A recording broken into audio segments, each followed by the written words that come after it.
जेव्हाही आपल्याला अशी डिझाईन येते पाठीवरचं पॅचवर्कमध्ये, तर ते कट करताना नेहमी काय करायचं, बरोबर जिथपासून मध्यभागी जी डिझाईन असते, कारण आपलं बॅक जे असतं ते बॅक असतं आणि आपल्याला बॅक बाजूनेच जे आहे काढायचं असतं, जिकडून फोल्डेड बाजू आहे तिकडून.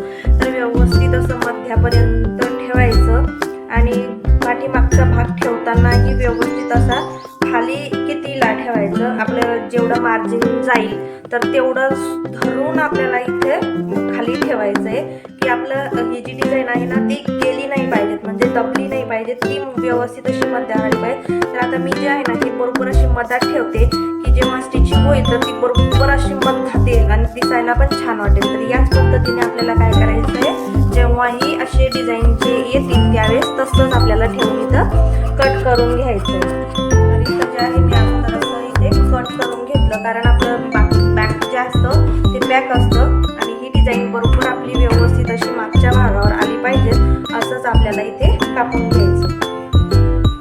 तर बघू शकता आपण जेव्हा आता स्टिच करू त्यावेळेसही आपल्याला असं लक्षात ठेवायचं की बरोबर असं मध्य भागावरच हे ठेवायचं.